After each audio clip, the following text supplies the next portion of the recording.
स्वर सुधा मंच पर प्रस्तुत है मालती जोशी की कहानी कोहरे के पार। ताला खोलते ही एक विराट सूनापन उसे जैसे लीलने को दौड़ पड़ा। उसे किसी तरह ठेल कर वह भीतर आई। वहां सब कुछ वैसा ही था जैसा वह छोड़कर गई थी। धूल की एक मोटी परत यहाँ वहां जम गई थी। बस पता नहीं क्यों घर से जब भी लौटती है अपने कमरे को जस का तस देखकर उसका मन अकारण उदास हो जाता है। जबकि वह जानती है कि कमरे की तरतीब को उलट पुलट करने वाला कोई नहीं है। अगर बिखरा भी छोड़ जाए तो आकर समेटना उसी को है। सामान पटक कर उसने सोचा, पहले एक कप चाय बनाकर पी ले। गैस को झाड़न से पोंछकर उसने तीली जलाई और दूसरे ही क्षण बुझा दी। चाय क्या बनेगी, खाक। दूध का तो सवाल ही नहीं उठता। लेकिन घड़े में पानी भी तो 10-12 दिन पहले का पड़ा होगा। घर से लौटकर यही छोटी छोटी बातें अखर जाती हैं और फिर हार कर रमा की शरण में जाना पड़ता है। पिंटू, किचन की खिड़की खोलकर उसने आवाज दी। जवाब में सामने की खिड़की खुली। अरे दीदी, कब आई आप? बस अभी चली आ रही हूँ। रमा, सुखिया हो तो जरा एक जग भरकर पानी तो भिजवाना। अभी लीजिए, रमा ने कहा और दूसरे ही क्षण पानी लेकर खुद चली आई। संकोच से भर उठी शीला। अरे, तुमने क्यों तकलीफ की? सुखिया को भेज देती, पानी भी दे जाती और जरा झाड़ू भी लगा जाती। घर की शक्ल तो देखो जरा, क्या हो रही है। वो तो सब हो जाएगा, आप उधर चलिए, चाय चढ़ाकर आई हूँ। रमा के आग्रह को वह टाल नहीं सकी। चाय की तो इस समय बेहद जरूरत थी। चाय पीकर जरा चैन मिला तो वह नहाने चली गई। बाथरूम से निकलकर देखा, इस बीच सुखिया घर को धो पहुंचकर चमका चुकी है। गीले बालों में तौलिया रगड़ते हुए उसने सोचा, आहा, उसके मन पर चढ़ा गर्द गुबार भी कोई इसी तरह बुहार देता। दीदी, खाना इधर बना रही हूँ, आज के दिन अपनी रसोई को आराम दीजिएगा, रमा ने पुकार कर कहा। तो शीला ने मन ही मन उसे अनेक आशीर्वाद दे डाले। अपने आप बनाना और अकेले बैठकर खाना कम से कम आज तो उसके लिए संभव न था। बेशक वह भूखी सो जाती। रमा इस बात को अच्छी तरह जानती है, इसीलिए उसे छुट्टियों से लौटकर पहला खाना रमा के यहाँ ही खाना पड़ता है।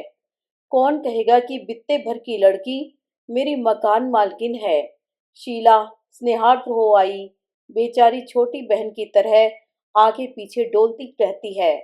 हमेशा की तरह रमा ने खाना खूब मन लगाकर बनाया था, पर शीला से खाया ही नहीं गया। उसकी मनस्थिति वे लोग जानते थे, इसलिए किसी ने इसरार भी नहीं किया।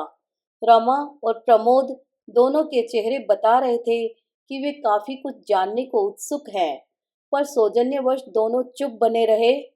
तब शीला ने ही पहल की। बोली, घर से लौटने के बाद इतना खराब लगता है। सच, तुम लोग न होते तो मैं क्या करती। अब उन दोनों का मौन टूटा। घर पर सब ठीक तो है न? हाँ, सब ठीक ही समझो। अम्मा जी? वे भी ठीक हैं। ईश्वर ने ही उन्हें शक्ति दे दी है, नहीं तो बुढ़ापे का शरीर, बीमारियों की फौज साथ लगी हुई, इतना बड़ा दुख कैसे झेल गई, यही सोचकर आश्चर्य होता है। वो तो ईश्वर अपने आप शक्ति दे देता है, प्रमोद ने कहा। बच्चे कहाँ हैं? रमा ने पूछा। लड़के तो दोनों अपने घर पर ही हैं, दोनों बड़े भी हैं। शशांक तो फर्स्ट ईयर में पहुंच गया है, प्रशांत भी 10वीं में है। स्वाति की ही चिंता है, बहुत छोटी सी है बेचारी।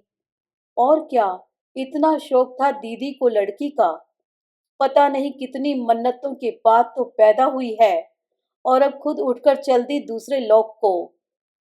बातचीत फिर इसी बिंदु पर आकर थम गई। बाकी नीरवता में ही संपन्न हुआ। खाने के बाद शीला कुछ देर तक पिंटू के साथ खेलती रही और फिर क्षमा मांगकर अपने घर की ओर चली आई। बेहद थक गई थी वह, और थकान भी क्या, सिर्फ सफर की थी। कमरे का दरवाजा बंद कर कितनी देर तक वह दरवाजे से लगी खड़ी रही। यह एकांत, अपने कमरे के इस एकांत के लिए तरस गई थी वह। बिस्तर पर लेटते ही नितिन और नीलम की याद हो आई। बुआ के पास सोने के लिए कैसी महाभारत मची रहती थी दोनों में। इस बार तो हिस्सेदारों में स्वाति भी थी, पर बेचारी कुछ कहती नहीं थी। उदास आंखों से टुकुर टुकुर ताकती रह जाती थी। उन दुष्टों के सो जाने के बाद शीला धीरे से उठ जाती और स्वाति को लेकर किसी दूसरे बिस्तर पर आ जाती। वह मात्रहीना बच्ची तब उसे कसकर खींच लेती। स्वाति की याद आते ही मन कैसा तो होने लगा।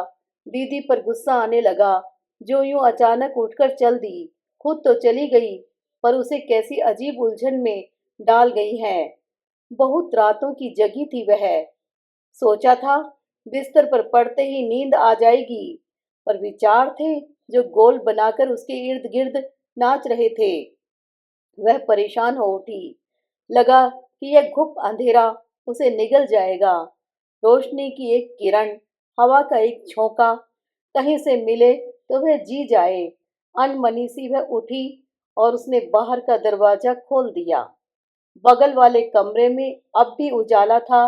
उसने झांक कर देखा, रमा रेडियो के पास बैठकर बुनाई कर रही है। अब तक जाग रही हो? उसने पूछा। अभी 9:30 ही तो बजे हैं। प्रमोद कहाँ है? Saturday club. पिछले शनिवार आप नहीं थी तो मैंने जाने नहीं दिया था। रमा भी बाहर आ गई। आज भला वे रुकते? फिर मुझे आवाज क्यों नहीं दे ली? अकेले बैठी रही। सोचा आप थकी होंगी। शीला वहीं सीढ़ियों पर पसर कर बैठ गई। सच बहुत थक गई हूँ, पर नींद कहाँ आती है। बुनाई छोड़कर रमा भी उसके पास आ बैठी। धीरे से बोली, नींद कैसे आएगी भला? इतना बड़ा शौक है। वहां तो उतने लोगों के बीच पता नहीं चला होगा, पर यहाँ अकेले में। रमा जी, शौक दीदी की मृत्यु का उतना नहीं है, पर जानती हो, वे लोग मुझे दीदी के स्थान पर देखना चाहते हैं। ओह नो, सच कह रही हूँ। अगर सिर्फ दीदी के ससुराल वाले ही ऐसा सोचते तो मुझे आश्चर्य नहीं होता, पर दुख तो यह है कि अम्मा, भैया, भाभी, नीचू, चाचा सबके सब पीछे पड़ गए हैं। मैं तो ग्लानि से भर उठी हूँ। लगता है जैसे दीदी की मृत्यु की कामना लेकर ही मैं इतने वर्षों तक अनब्याही बैठी रही। और जीजा जी, वे क्या कहते हैं? वे क्यों कुछ कहेंगे? जरूरत ही क्या है? पर उन्होंने कोई प्रतिवाद नहीं किया। यही स्पष्ट संकेत नहीं है क्या? वे तो जानते हैं कि समाज बड़ा दयालु है। ज्यादा दिनों तक उन्हें कोई अकेला नहीं रहने देगा। वैसे दीदी खुद ही सारी व्यवस्था कर गई लगती हैं। क्या व्यवस्था कर गई हैं दीदी? रमा ने पूछा। कह गई हैं शीलू को स्वाति की मां बना लेना। कुछ क्षण स्तब्धता छाई रही।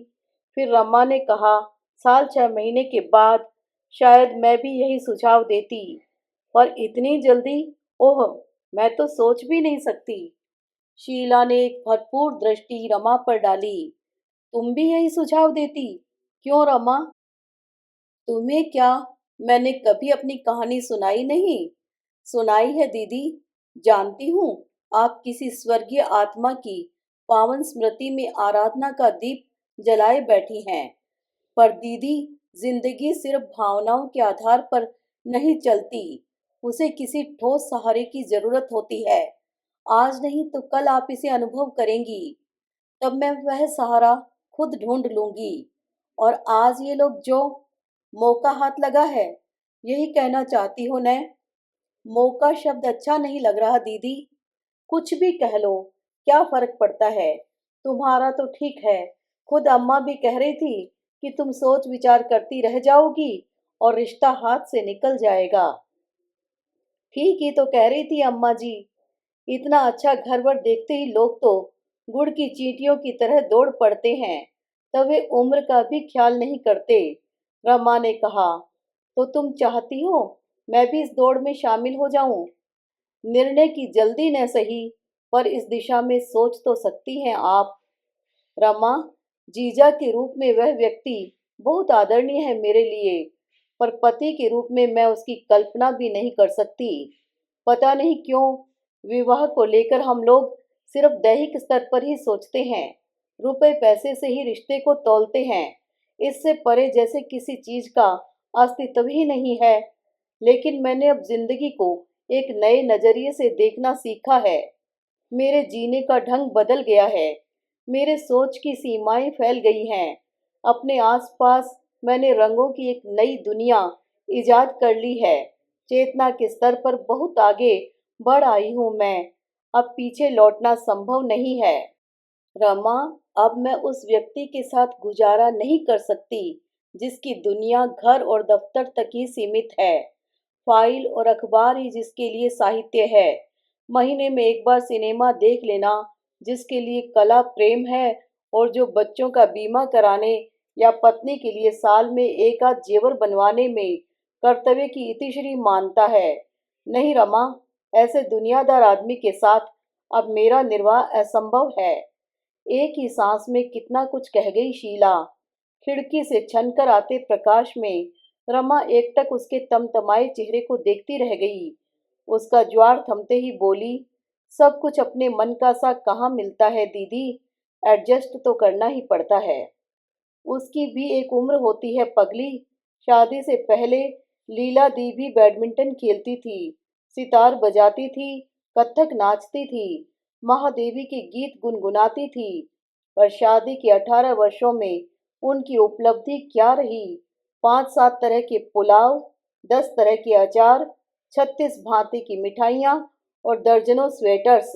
16 साल की उम्र में ब्याही गई थी, इसीलिए आसानी से उस सांचे में ढल गई। पर 35 की आयु इतनी लचीली नहीं होती ना।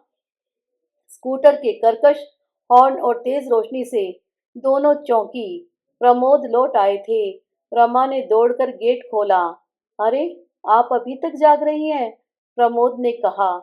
क्या करें, आपकी श्रीमती का मन जो बहलाना था। प्रमोद ने कृत्रिम रोष से रमा को घूरा। उसने शर्माकर नजर झुका ली।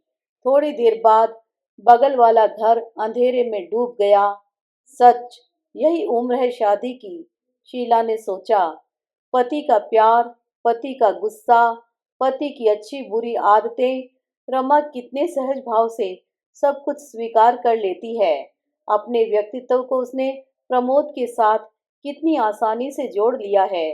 अपनी अस्मिता को लेकर जरा भी परेशान नहीं होती वह। लेकिन उससे यह सब हो सकेगा? उसने अपने आप से पूछा। उसके मन के किसी कोने से हाँ की ध्वनि नहीं उठी। नींद अब कोसों दूर थी, पर मन बहुत हल्का हो आया था।